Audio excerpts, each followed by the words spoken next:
Greetings and welcome to this episode of Everyday Enchantment. I'm your host, Stacey Andon.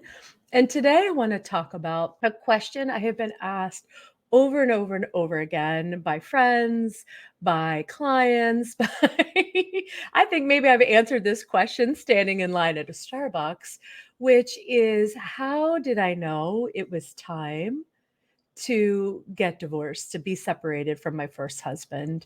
And that is a question so many people want to know, I think, because if you are grappling with a big, major life change, you really do feel all the feels around uncertainty, doubt. Then you feel another minute, you feel very certain. And it just is this big ball of messy emotion, messy thinking in our heads because, again, once our head gets involved, it's trying to keep us in the familiar and the safe and the comfortable. And so making a big change is absolutely something that the head does not go, oh, yeah, march forward, let's do it. It says, no, stay here. It's okay. It's not that bad.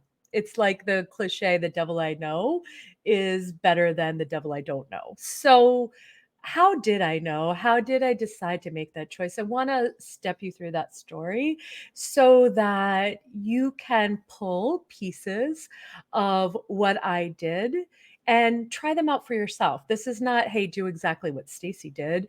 This is, hey, here's my process, and maybe there's something in that process that will be helpful for you as well. So, years ago, and I had met my first husband when I was 16. So we were in a relationship a long time. I pretty much hopped out of where I was in my childhood trauma and being emotionally abused and growing up with narcissists and just all the things that encompassed, which is another episode or episodes, and really sought love and comfort in this person. And what I didn't realize at the time, and I didn't even realize it while I was married and even when I decided to get divorced, is that I basically repeated the same pattern. So love was very abusive, growing up. People you love did things that were hurtful, that were not in your best interest. But you don't know when you're little that, hey, that is not a typical normal thing, and nor is it actually love. And so I went from one abusive situation into another emotionally abusive situation, which sometimes was actually physical, but more about manipulation and control using a lot of, again, the same tactics. There was some point in my life, and now I'm talking about early 30s when I was kind of starting to consider the idea that maybe I did not want to be married to this person anymore. Now, as soon as that truth came up, I did not want it to be true. So, for a very long time, in my 20s and in my 30s, I did everything to distract myself from leaning into that. I kept myself completely busy. I had like three jobs. I was a teacher, I was a tutor, I worked a corporate job, I was going to school to get my master's degree. I absolutely didn't give myself time to think about that question because it was a scary question. And I ate and self-medicated all the time because I just felt like I just didn't see a way out, to be perfectly honest. And I really believed, I had this belief at the time that I made these choices and now I'm stuck with them and I have to stay and figure out how to just make the best of not a great situation. And never realized in that moment, at least at the beginning, that I had the power, we all do, to choose again. When I realized that, I'm not saying making a choice, especially getting divorced, is easy then from then forward, but it absolutely started a feeling of freedom for me. I could be free to choose again. So that was one of the things, like, would I choose this in this moment? Now, sometimes there's a wave, again, especially in relationships. Not everything is perfect in every moment.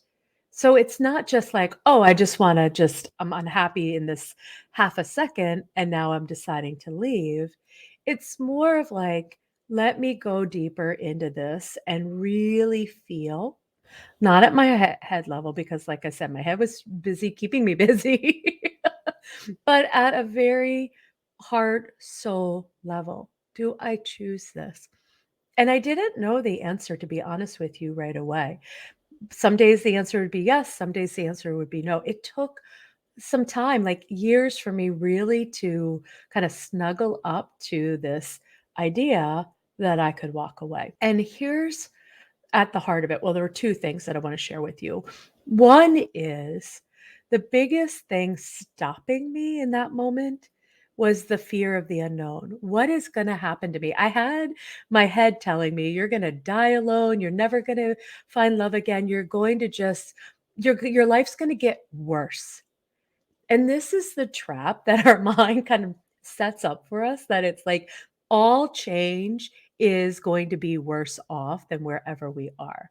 And that's where I want you to think about when your head starts telling you that, when other people start telling you that, that is a fear based energy.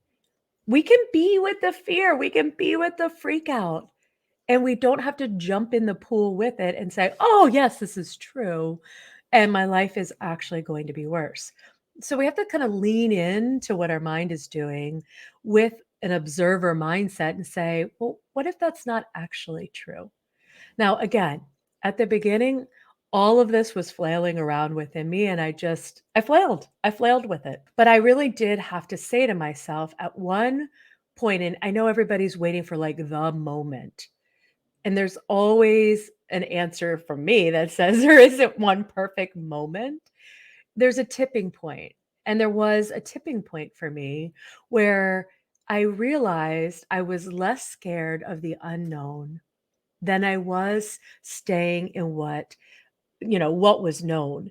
And at the time, it was, there was a moment when it was my birthday right around all of this. I remember laying in bed on my, I don't know, maybe it was my 35th birthday, and hearing this very distinct voice. This is not meant to be your life 10 years from now. You are not meant to be here anymore. And it was not telling me all the things I was going to have to do and all the steps, but again, listening to my own intuition and that voice, it felt so grounded and calm amongst all of the flailing I was doing. It felt very true for me. It felt settled in my body, and I was like, "Hmm, okay." And this tipping point, again, of like, I just started to believe that it might not get better right away, but I absolutely don't believe any of us are meant to just settle and compromise. And that's what I was doing. And I had made many attempts to repair the relationship prior to this. This was not just like, again, me saying, "Oh, I'm done. I'm out. See ya." But I also realized being in abusive relationships, and if you find yourself in that, please get help and support. I absolutely did. I had a therapist and a counselor, and I had professionals around me helping me navigate that. So I want to just insert that in there. But I remember also too, I went on vacation right before I literally moved out. I went on vacation as like a last ditch effort in my mind to see if we're in this beautiful place without the normal stresses of the world. And I went down on this beach walk with my husband at the time. And all I remember feeling in that moment was like, I want to be on this journey right now by myself. And that clarity, it was just like, again, it wasn't some big monumental moment. It was just a knowing the it's hey, it's happening.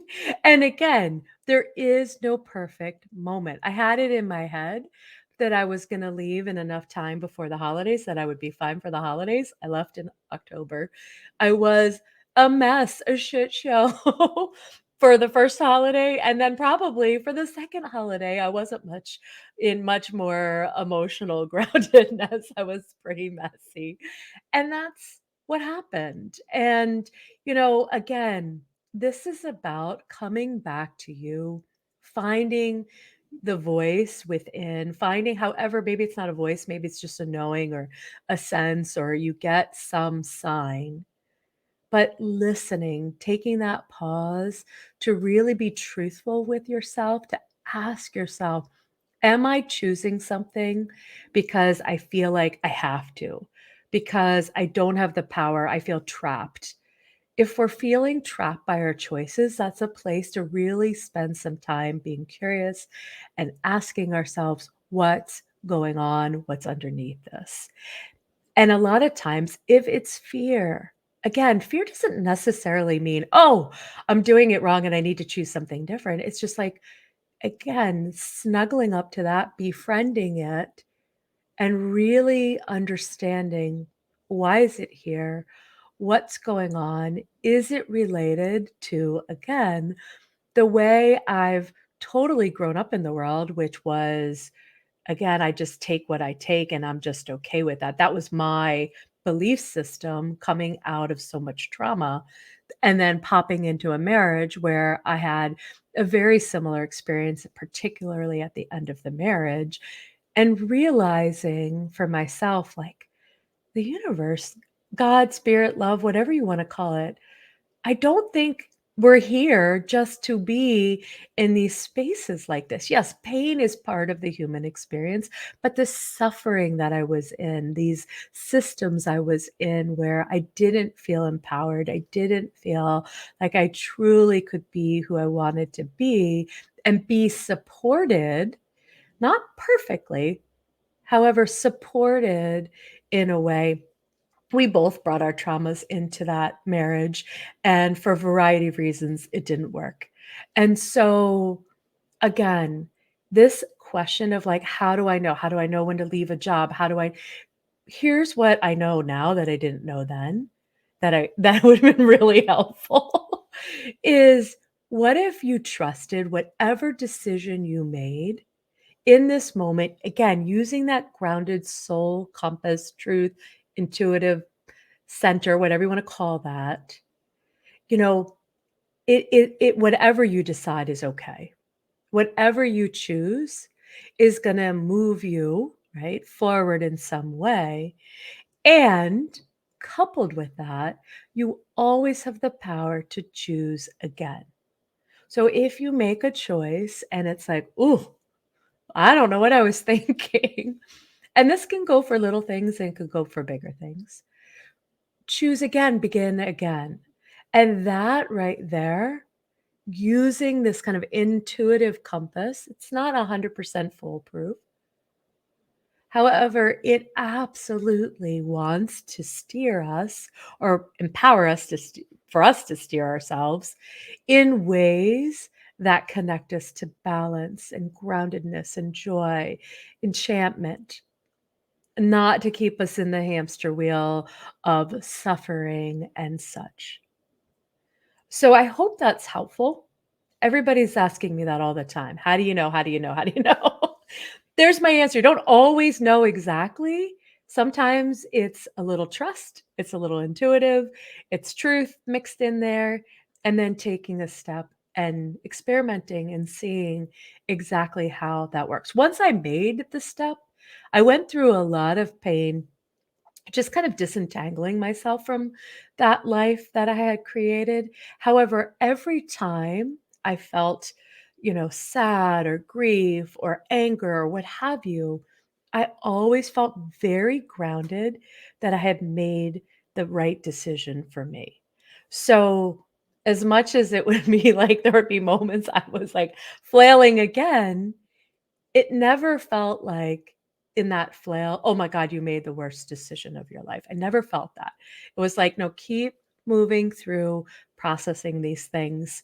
This is absolutely connecting you with one of your biggest desires, which is to, again, be in healthy relationship, first with yourself and then eventually with other people." So, anyway, that is the story in a nutshell.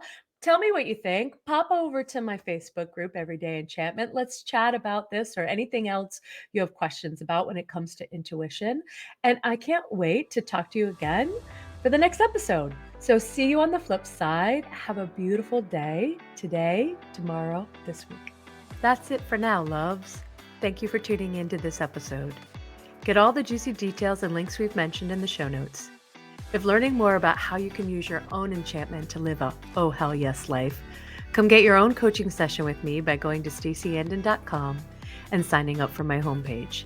And as always, come chat with me about this topic and all things enchantment in my Facebook group, Everyday Enchantment. See you on the flip side.